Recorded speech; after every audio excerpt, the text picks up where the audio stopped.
जरा दुनिया के सबसे एडवांस सुपर कंप्यूटर के बारे में सोचिए।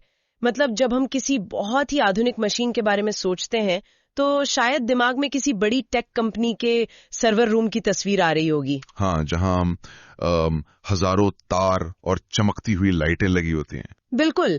या फिर शायद कोई बहुत ही आधुनिक रोबोट जो किसी कारखाने में काम कर रहा हो। कुल मिलाकर मेरा कहने का मतलब है कि जब भी हम मशीन या यंत्र शब्द सुनते हैं ना, तो हमें धातु, प्लास्टिक और सिलिकॉन से बनी किसी निर्जीव चीज का ही ख्याल आता है। सही कहा। और जिसमें बस एक तयशुदा प्रोग्रामिंग होती है। हम यंत्रों को हमेशा खुद से अलग एक बाहरी वस्तु के रूप में देखने के आदी हो चुके हैं, है ना? हाँ, एकदम। एक ऐसी चीज जो केवल बाहर से दिए गए आदेशों का ही पालन करती है। लेकिन क्या हो अगर हम इस पूरी धारणा को ही पलट दें? आज के हमारे इस गहन विश्लेषण में हम एक ऐसे दर्शन पर चर्चा करने वाले हैं जो ये मानता है कि दुनिया की सबसे बेहतरीन और सबसे जटिल मशीन कहीं बाहर किसी कारखाने में नहीं है। अरे वाह! तो वो मशीन कहाँ है? वो मशीन असल में इंसान का अपना शरीर और उसका मन है। हम आज द मैकेनिक्स ऑफ यम साधना और द मानस यंत्र नाम के एक बहुत ही दिलचस्प दस्तावेज के हिस्सों को डिकोड कर रहे हैं। ये तो बहुत ही गहरा विषय लग रहा है। बिल्कुल। और आज का हमारा मिशन ये समझना है कि कैसे प्राचीन दर्शन मानव शरीर और मन को एक विशेष प्रकार के यंत्र के रूप में देखता है, और कैसे हमारे विचार, हमारे काम और ये पूरा ब्रह्मांड एक बहुत ही वैज्ञानिक और आध्यात्मिक तालमेल में काम करते हैं। अगर सच बताऊं तो इस पूरे फ्रेमवर्क की सबसे दिलचस्प बात यह है कि ये केवल हाड़ मांस से बने शरीर या शारीरिक क्रियाओं तक सीमित नहीं रहता। अच्छा, तो ये और कहां तक जाता है? ये मन की गहराइयों तक, यानी साइकिक लेवल तक जाता है, जहां ब्रह्मांडीय शक्तियां सीधे तौर पर हमारी चेतना से जुड़ती हैं। क्या बात है! मतलब ये कोई अमूर्त दार्शनिक विचार नहीं है। ये एक तरह का मैकेनिकल विज्ञान है जो ये समझाता है कि हमारी आंतरिक ऊर्जा और बाहरी दुनिया के बीच असल में संपर्क कैसे होता है। तो चलिए इस मशीन के पुर्जे खोलकर देखते हैं। सबसे पहले हमें यंत्र और यम शब्द की उस मूल परिभाषा को समझना होगा जो इस दर्शन की नींव है। हाँ, शुरुआत वहीं से करनी होगी। संस्कृत के शब्द यम का अर्थ है वह जो नियंत्रित करता है, मतलब जो कंट्रोल करता है। इसे पौराणिक देवता यमराज से भी जोड़ा गया है, जो नियंत्रण और संतुलन के प्रतीक हैं। एकदम सही।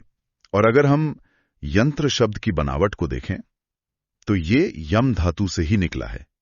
सूत्र कहता है कि यम, त्रय और डम मिलकर यंत्र बनता है। तो इसका सीधा सा अर्थ क्या हुआ?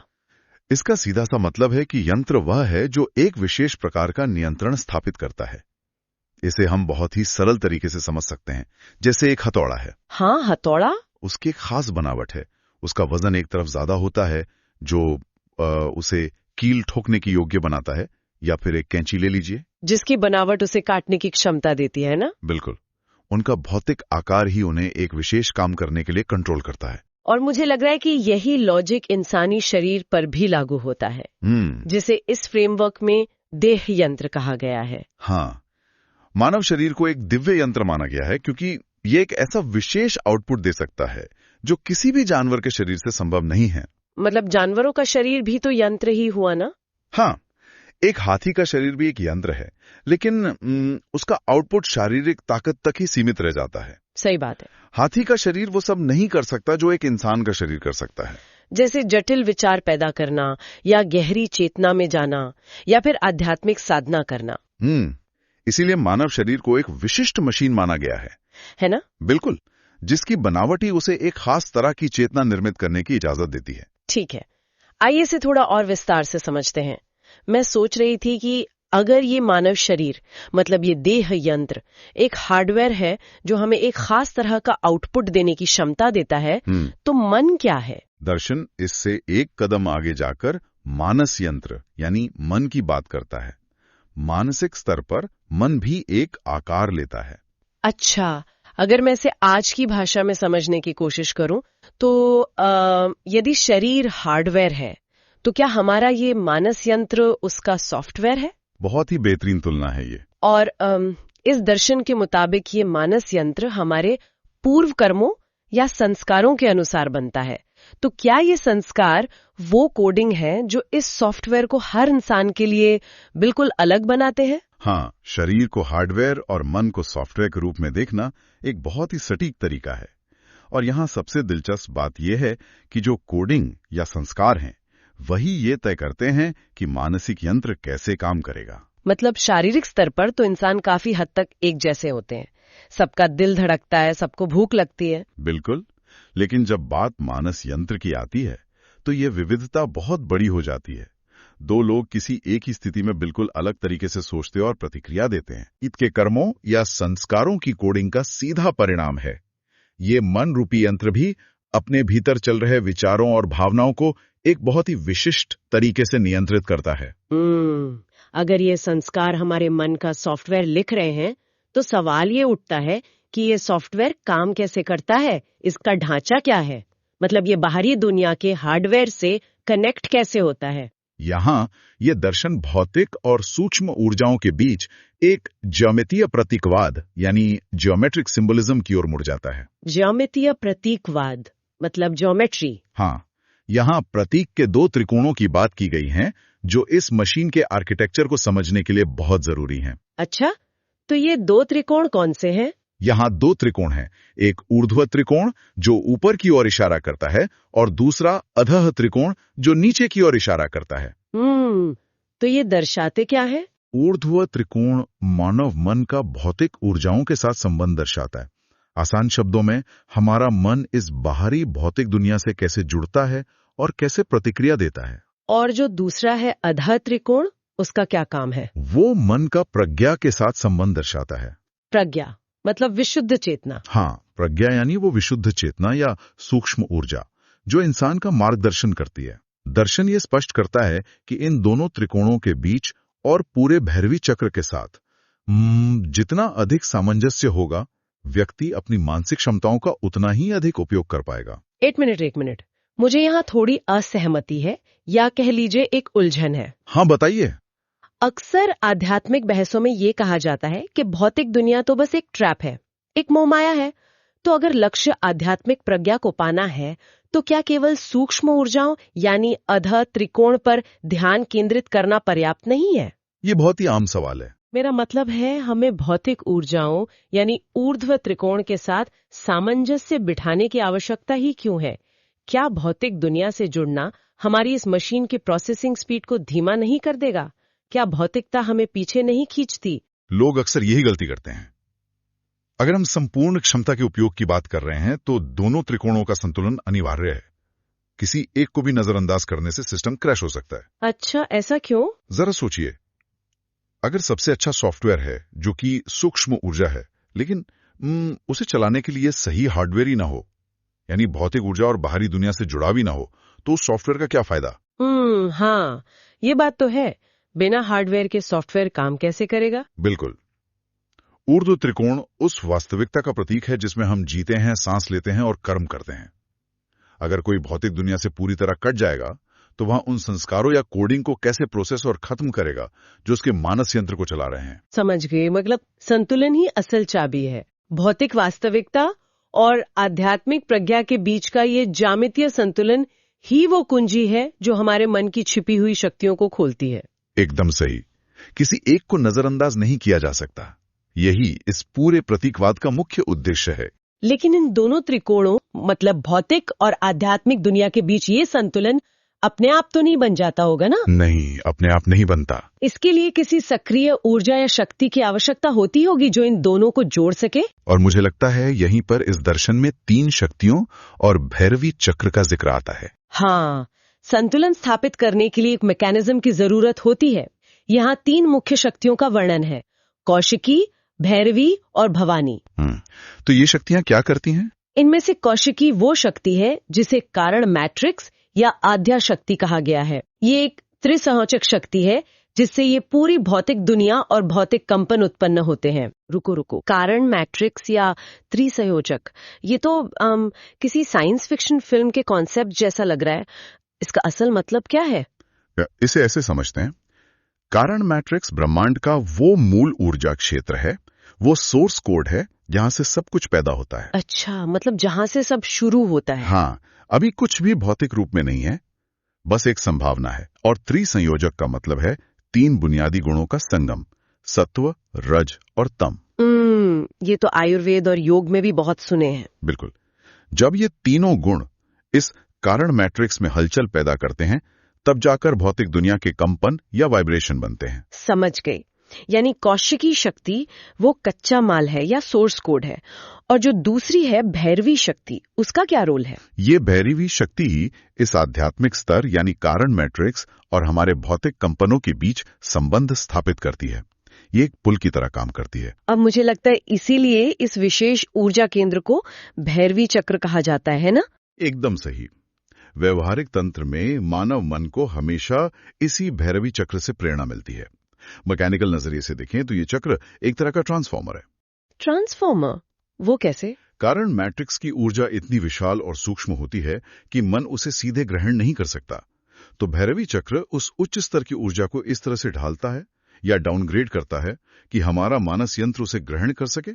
ये मन को उच्च स्तर की ओर उठाता और निर्देशित करता है। अरे वाह, यहाँ ये विषय और भी ज्यादा दिलचस्प हो जाता है, क्योंकि मैंने पढ़ा है कि इसी प्रेरणा या आइडिएशन को गहराई से आत्मसात करने के लिए साधक शमशान घाट में जाकर इस चक्र में बैठकर साधना करते हैं। हाँ, ये तंत्र साधना का एक बहुत ही महत्वपूर्ण हिस्सा है।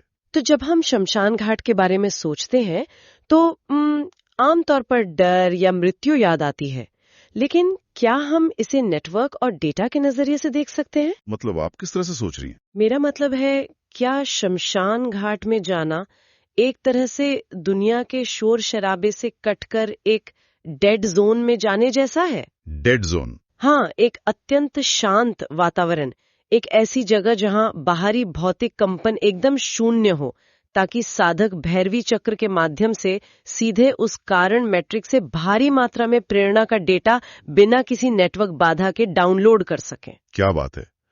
ये बहुत ही अनूठी और सटीक तुलना है। तंत्र के नजरिए से शमशान का मतलब ही यही है। सच में? हाँ, ये एक ऐसा वातावरण है जो भौतिक गतिविधियों और सांसारिक शोर से पूरी तरह मुक्त होता है। रोजमर्रा की जिंदगी में भौतिक दुनिया के कंपन एक तरह का नेटवर्क इंटरफेरेंस या नॉइज पैदा करते हैं, जो उस सूक्ष्म डेटा को मन तक पहुंचने में बाधा डालते होंगे। बिल्कुल। शमशान घाट सचमुच एक ऐसा डेड जोन है जहां बाहरी दुनिया का शोर कम होता है और साधक अपने मानस यंत्र को सीधे भैरवी चक्र के साथ ट्यून कर सकता है। ये तो बहुत ही तार्किक लगता है। शोर खत्म करो और सिग्नल बढ़ाओ। और ये चक्र भौतिक गतिविधियों को भी नियंत्रित करता है। इसलिए वहां साधना करने से साधक न केवल आध्यात्मिक प्रेरणा को बिना किसी रुकावट के डाउनलोड करता है, बल्कि अपनी भौतिक गतिविधियों पर भी पूर्ण नियंत्रण प्राप्त करने की क्षमता विकसित करता है। क्या गजब का मैकेनिज्म है।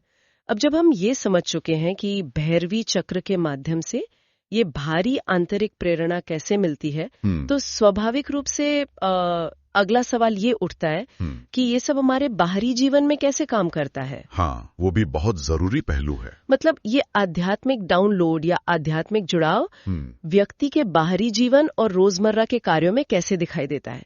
मुझे लगता है यहीं से यम साधना की भूमिका शुरू होती है। एकदम सही।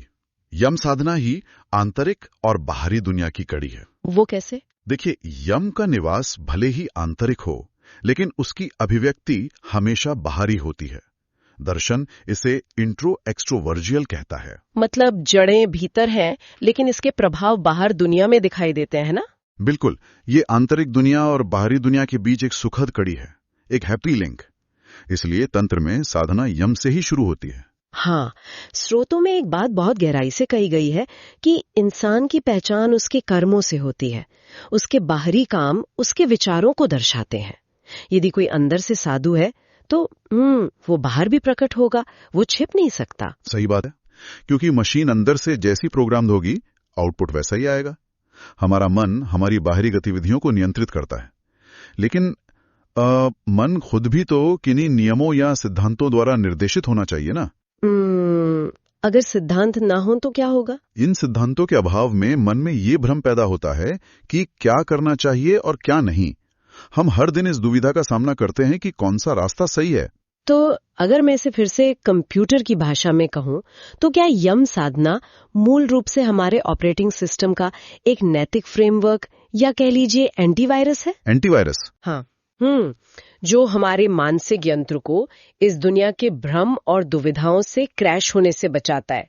एक ऐसा फ्रेमवर्क जो बताता है कि डेटा को प्रोसेस कैसे करना है। अगर हम इसे व्यापक संदर्भ में देखें तो हाँ, एंटीवायरस एक बहुत ही सटीक शब्द है। सही सिद्धांतों के बिना हमारा मन का सॉफ्टवेयर बहुत जल्दी करप्ट हो सकता है, वो भटक सकता है। तो यम साधना वो प्रोटोकॉल है जो इस भ्रम को नष्ट करता है। बिल्कुल। इस दर्शन में यह स्पष्ट किया गया है कि इस भ्रम पर विजय पाना और एक विशिष्ट मानसिक अवस्था को प्राप्त करना ही तंत्र में असल यंत्र बनना कहलाता है। अच्छा, मतलब जब कंफ्यूजन खत्म हो जाता है।